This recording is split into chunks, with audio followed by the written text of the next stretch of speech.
Hello everyone. The topic is again microbiology. As in previous lecture, we studied that microbiology is the branch of biology in which we study about different microorganisms. Now the question arises, how do we view microorganisms? What are the units of measurements? When talking about cells and microscopic organism, we would be measuring using micrometer, abbreviated as or can be denoted as mu, that is micron, or stated as micrometer. 1 micrometer means 1 into 10 to the power minus 6 meters, or we can say 1 into 10 to the power minus 3 millimeters. To give the idea of how small a micrometer is, let us take some examples. Like a human hair is about 100 micrometer wide. A red blood cell would be around 8 micrometer wide. A size of animal cell would be from 10 to 100 micrometer. So with the help of microscope, we will able to study about different microorganism. Light microscope is used to study microorganisms. They are work on basically uses lights. Few type of light microscope are compound light microscope, dark field microscope, phase contrast microscopy, differential interface contrast microscopy, fluorescence microscopy, confocal microscopy. This is the diagram of microscope. Here you can see ocular lens, arms, stage. There are different parts of the microscope: the light source, diaphragm, stage clips, base, and what are the function of these parts to be studied in the next slide. So compound light microscope, the image is magnified again by ocular lens, so the total magnification of the image produced is equal to objective lens multiply ocular lens. Resolution, it is the ability of the lens to distinguish between 2 points. Shorter light wavelength produce greater resolution. Refractive index, light bending ability in a medium is defined as refractive index. Light may bend in air. It misses the small high magnification lens. Immersion oil is used to keep the air from bending. These are few examples. Now the type of microscope. There are the various type of microscope which are used to study about microorganisms, means the organism which cannot be seen with our naked eye can be seen with the help of microscope. The first one is light microscope. It is found in most school, use compound lens and light to magnify objects. The lens bend or refract the light which make the object beneath them appear closer. Next one is stereoscope. This microscope allow for binoculars, means with the help of two eyes viewing of larger specimen. Third one is scanning electron microscope, allow scientists to view a universe too small to be seen with a light microscope. Scanning electron microscopes do not use light wave, they use electron, that is negatively charged electrical particle, to magnify objects up to 2 million times. And the last one is transmission electron microscope. It also uses electrons, but instead of scanning the surface, as in scanning electron microscope, here electrons are passed through very thin specimen. Specimen may be stained with heavy metal shaft.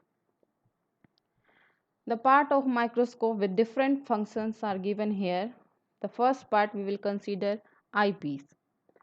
The function of eyepiece is it is used to observe specimen contains two or more than two lens.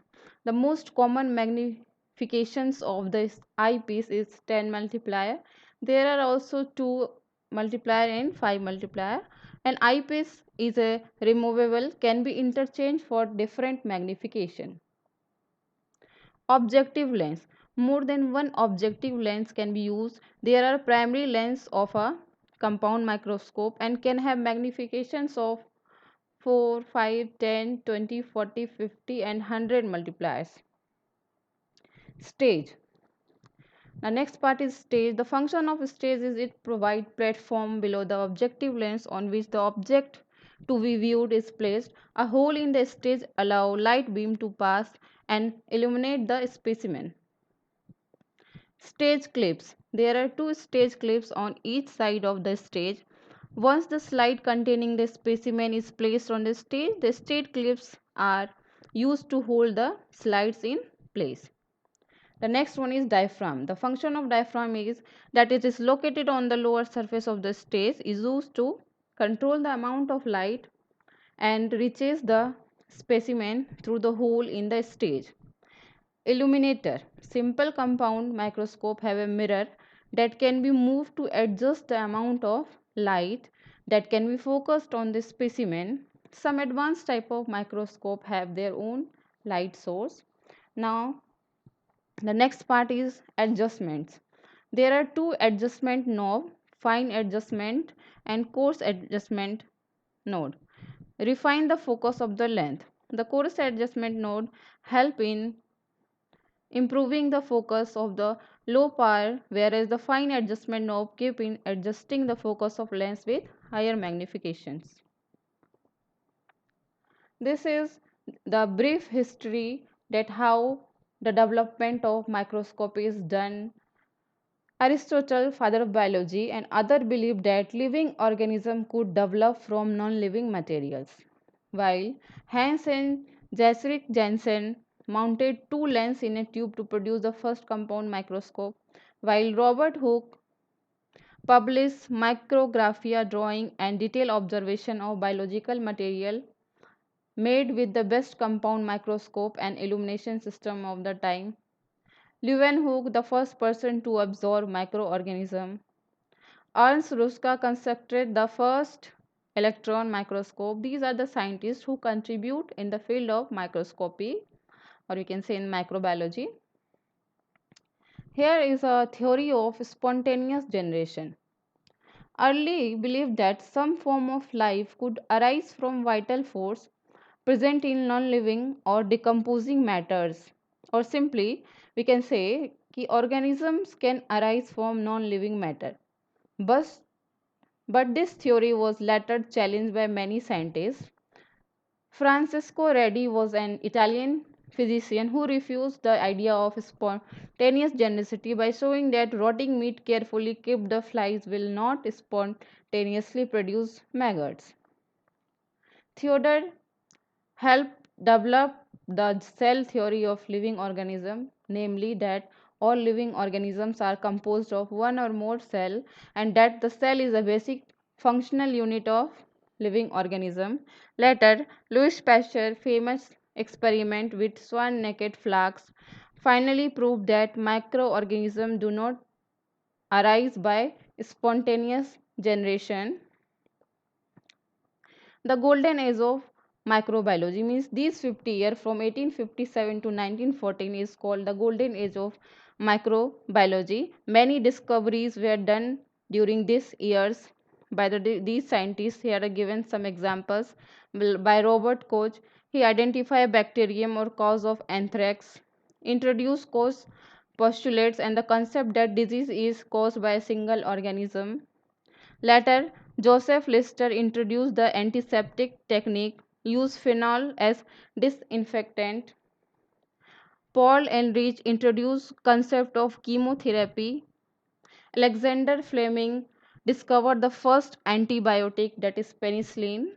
These are the discoveries of scientists in this year during 1857 to 1941. So this age is called the golden age of microbiology.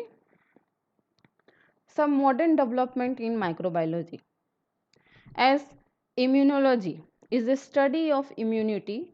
By studying immunology, different vaccines and interferons are being investigated to prevent and cure viral diseases.